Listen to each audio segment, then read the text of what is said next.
Hello, peace and blessings. I'm Jovhannah, the spiritual love healer, creator of Healing Single Mothers. And today's topic of discussion is about how when it comes to manifesting and especially like within the relationship space, there's a lot of our relationships are indeed a reflection of ourselves on many different levels. But a lot of times, especially like it's almost like it's being used as an excuse, um, especially where it comes like to women, like, oh, well, you attracted him, so that's why, or you don't love yourself, so that's why you keep attracting these type of men that are either emotionally unavailable or whatever the case may be. And I understand, like, I get the sentiment behind it, but I also think that is not always the case. And so, like, yeah, we do attract people to us. However, there's so many people in this world, and everybody is on their own frequency and wavelength. But I also think it's not healthy to always blame the person. Oh, well, you caused that. You did this, you did that. So, especially like with women, a lot of women, especially single mothers, have been in toxic or abusive or otherwise unhealthy relationships. And usually the woman is to blame. Well, you chose him. You decided you had a baby. You took him back, or you trusted him, or whatever. It's always like directed towards the woman as being, it's your fault that this man was horrible. And we got to stop that, because no matter how intelligent, intuitive, understanding, kind, loving, gentle, whatever other words you want to be, there are still people in the world operating out of lower vibrations who just don't have good intentions. Sometimes it is intentional, and sometimes it's just that they really just don't know how to navigate or communicate within relationships. And other people's actions, behaviors, thoughts, whatever, are not your fault. So when I see a lot of these posts or just conversations, commentary directed towards women choosing better, leveling up, and things like that, like, I respect it. Of course, everybody needs to choose better. Everybody needs to do better. But the issue is, in doing all of that, like, you still have the same pool to choose from, right? So if you're fishing in the same pond, you're going to continue to get the same fish unless the fish change. So that being said, ultimately, there's this dynamic is shifting where a lot of women have been focusing on self-care, self-love, spirituality, personal development, education, and they're really making great strides, within their personal lives, within their career, within their overall personal development. But what happens is there's that same shift is not happening at the same pace with men. So when you go to start dating, you start to meet a lot of men who are hurt, who are emotionally unavailable, who are not really looking for anything serious. They're just kind of, looking to play games or play the field, whatever you want to call it.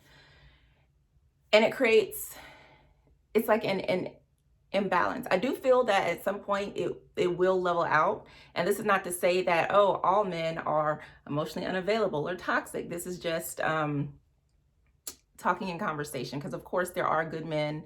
There are men who are able, capable, ready, and willing to be in healthy, stable relationships. So it's a matter of connecting with those men. And this is kind of where I circle back around to, like, the manifestation process, right? So you set your intention, I want to have a healthy, loving relationship, or whatever your intention is. And then you begin to magnetize it. You begin to draw that thing to you. In the pulling, you're going to pull in some things that may not truly be aligned.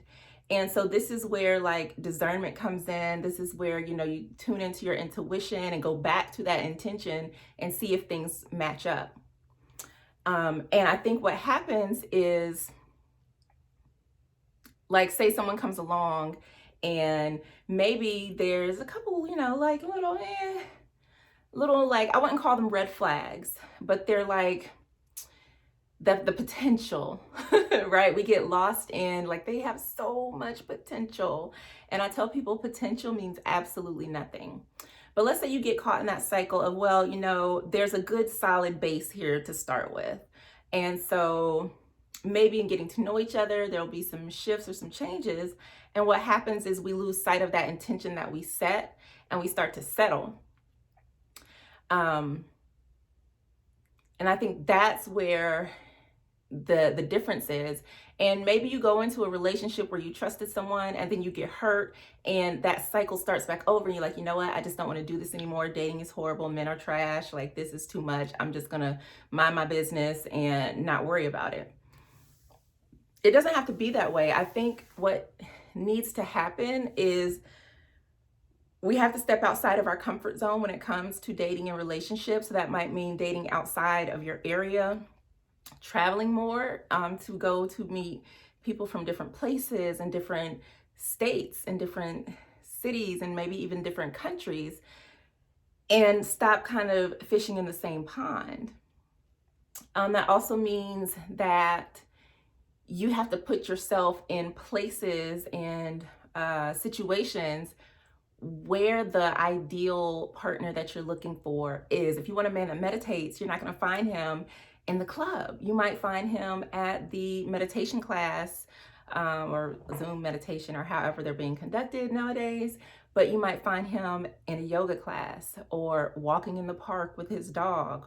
So start to change where you're looking as you're in the process of really manifesting love, or, stepping outside of that mindset, like, dang, something has to be wrong with me because I keep meeting these dusty guys. I keep meeting men who are not exactly what I'm seeking or looking for.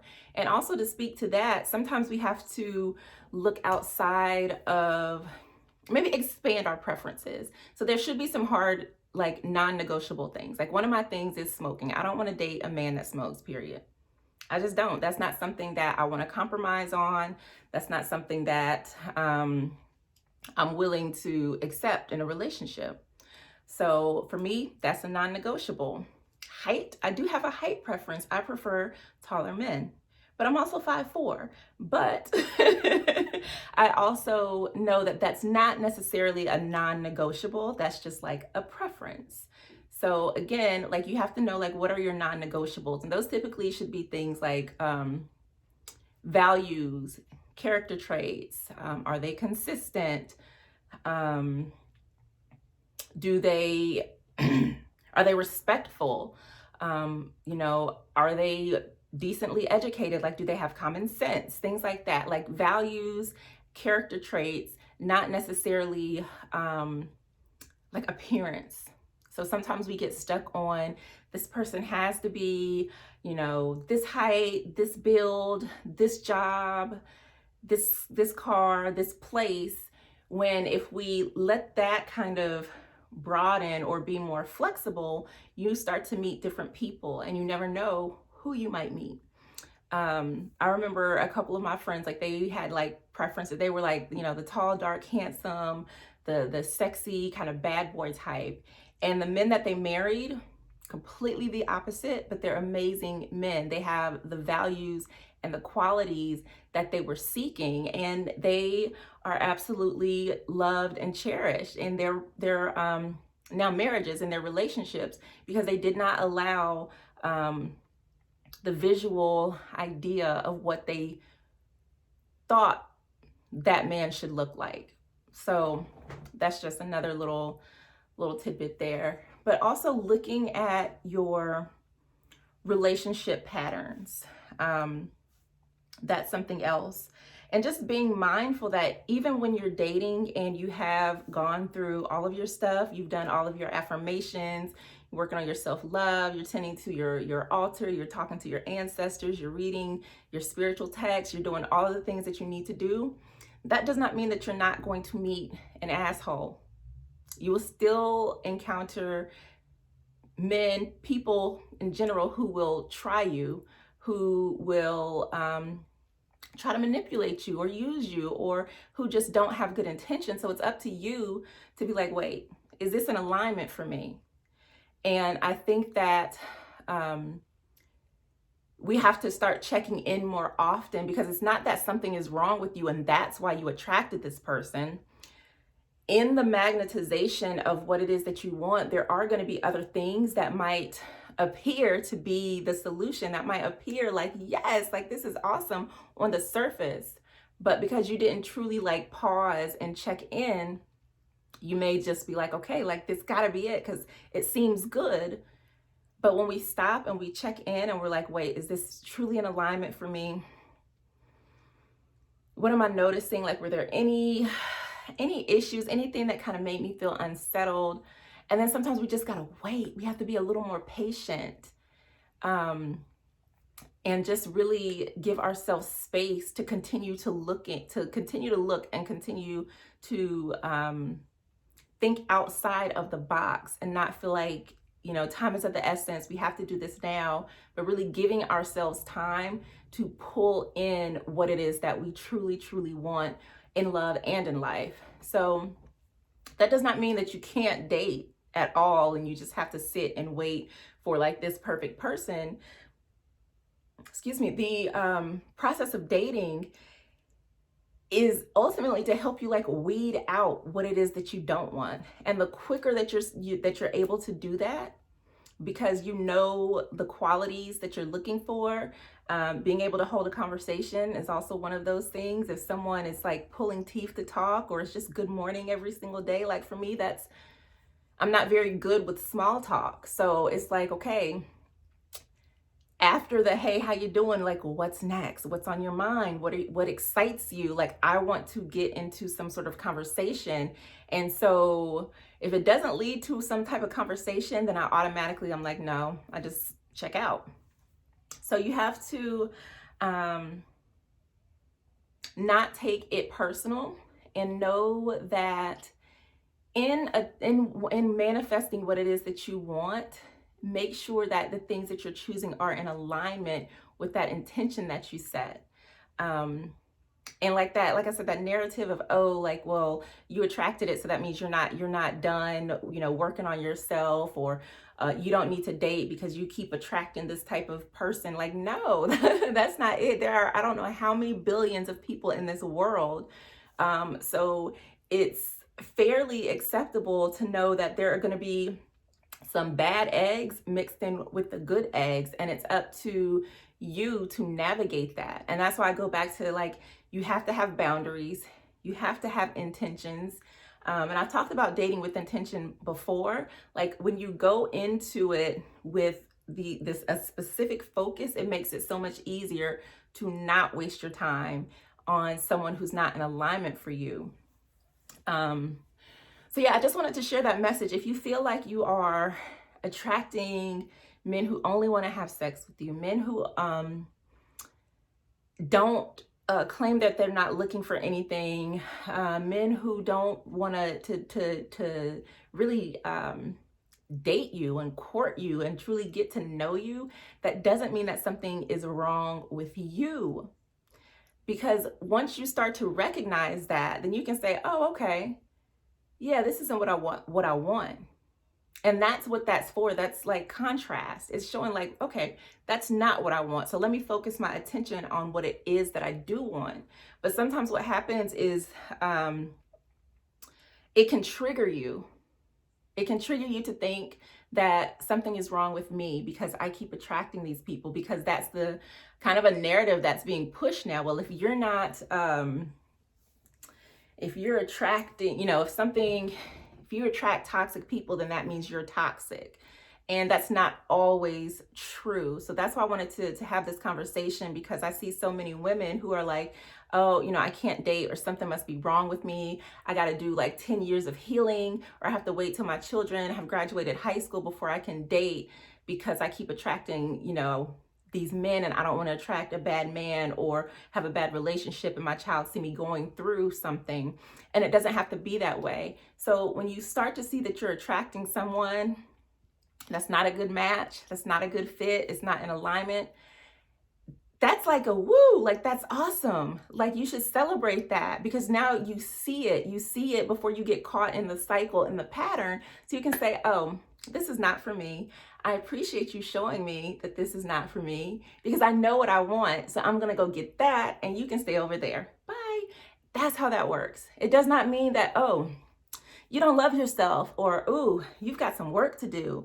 You need to go see a therapist, or wow, you must, be broken on the inside and you're damaged. That's not what that means. So I hope that this word has moved someone today. I don't know, lately I've just kept seeing like these little posts online about like how women are choosing the wrong men, and how, if you're attracting toxic men, it means that something is wrong with you. And I'm like, that is, the whole blaming women for everything is like, it's gotta end. Like I am so over it. And like the single moms that I'm in these different groups, and like everybody has this same like, I can't date, or I keep attracting these guys, I don't know what's wrong with me, and blah, blah. It's not you. They have their own stuff.